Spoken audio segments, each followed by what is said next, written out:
Hello and welcome back to another episode of An Idiot's Adventure in PC Gaming.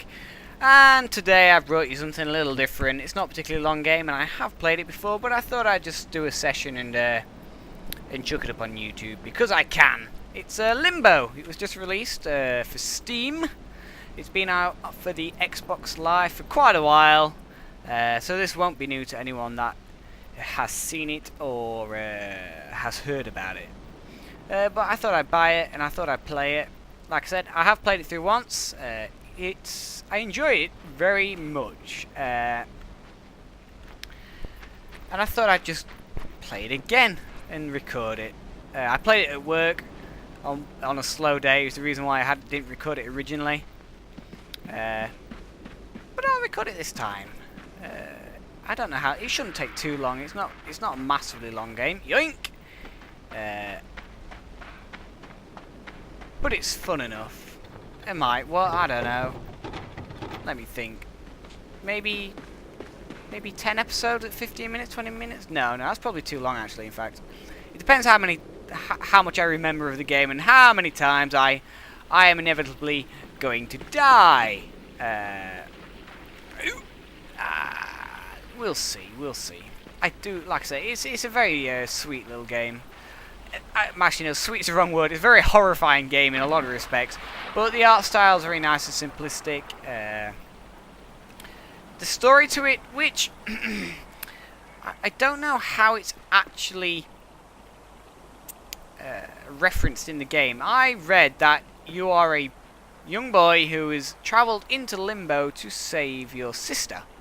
Or to find your sister. I don't know necessarily about save, but that's not referenced at all in the game. You don't know what you're looking for until you get to the end. And even when you get to the end, it's not really apparent what the point of the game was. And there was no intro. That bit where you saw right at the beginning, that was right after the start screen. The only options you have is that there, which is start new game, load chapter, blah blah blah blah blah. You start the game up. I pressed record fraps and then it went straight into the beginning. So that's as much as you have. So it's again quite simple in that regard. But we'll run along and eventually start to see the horrors of the game. Hopefully I can avoid some of the more obvious traps now. Where before I ran straight through that into them, didn't see them at all. But these are bear style traps, but I know they're there this time, so I can at least jump over them and avoid them this time.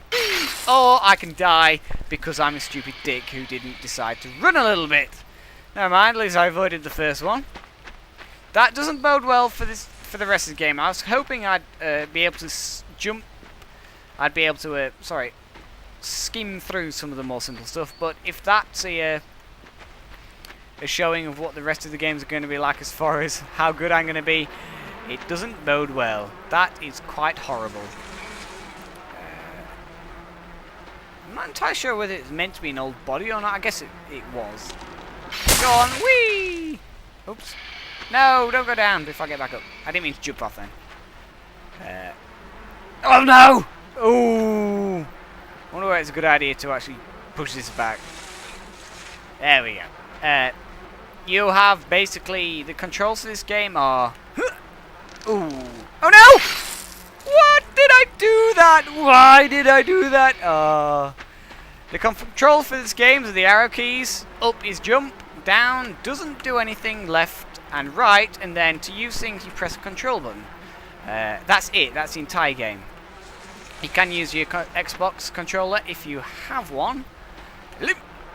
I don't. I have a PlayStation controller, which is no good for most of these games because they aren't compatible. But I can use it for my emulations for the N64 Ocarina of Time, which I do need to sit down and do another little bit of recording because I run out of stuff. Run away!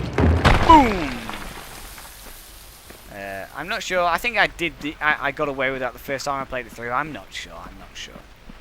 There's also another reason why I wanted to do this game, seeing as it was sat in my library. And it's easy just to start up and to play. I don't really have to think that much. Or at least don't have to think that much until I get later in the game. That is because I have some bad news for anyone that's been following my Minecraft series. As some people may know, I had to reformat my computer recently, which turned out to do bugger all, or it didn't do anything which I was hoping it was going to do. I have fixed what the problem was now, but in my backup for some of my stuff on my computer, some bits and bobs did get corrupted. I'm not entirely sure why, but unfortunately one of them was my single player Minecraft series. That's lost. It's gone. It's not coming back. It's over. Which I'm a bit angry about and a bit upset about. And oh, there's a... Can I get up there? I didn't notice that first time around. No, I have to push it. But, by the looks of it, there is a rope there. Oh, I can... No! No! Oh, fuck. There are some achievements in this game that I think I got one last time. Oh god, I'm going to have to time this rope now. This rope jump. Big swinging. Yes! I got like one before. So there are things I've missed. So I could go ahead and look for some stuff to do. I don't really want to spend that much time faffing about, because I do plan on this being a relatively quick series. But, soon as I've seen it, I shall go for it. You do squish these things, and you get an achievement. Altitude is altitude. That's very informative. Thank you, game. Ooh. There is these little things about. Like I say, I got one before. Pull it out of a drawer when the world was upside down. I may show you where that is if I remember when we get to there. But yes, like I was saying, I've lost my Minecraft. I do plan on starting another series on Minecraft in the single player. And you guys are going to have at least some input to what that is going to be. There is a couple, 2 or 3 major mods coming out, or that have come out, or are coming out soon.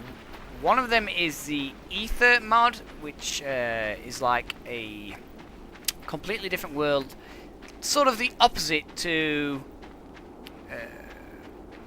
the Nether. Sort of. Ooh, I'm playing with. Oh, I should have played this originally with the sound up. The sounds of this game are really quite good. I didn't realise before.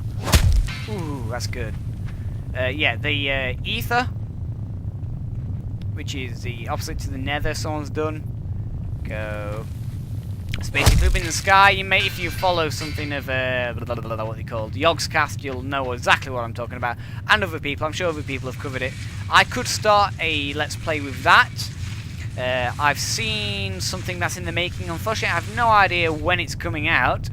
But something called the Artifacts mod, which looks really cool, which I kind of want to do.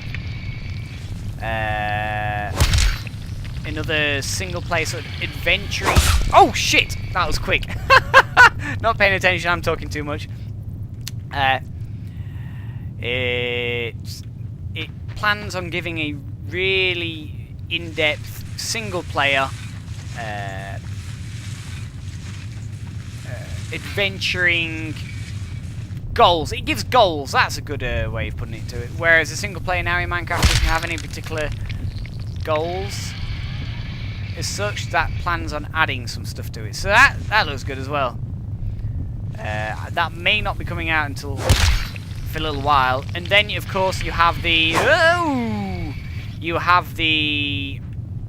1.8, which is due out sometime. Don't know when. So I could start up another series when that's come out, because that promises NPCs and lots of other hello big spidery thing. That is one freaky spider. Yes, adventuring stuff, which looks good. I've not seen anything, but I've heard a lot about it. I haven't actually really played the game that much since the Pistons came out. Really, I've not even played with Pistons, which is a bit sad, because they do look fun. But then again, it's another thing which I was saying, they're more of a builder's plaything than an adventurous plaything, so they don't.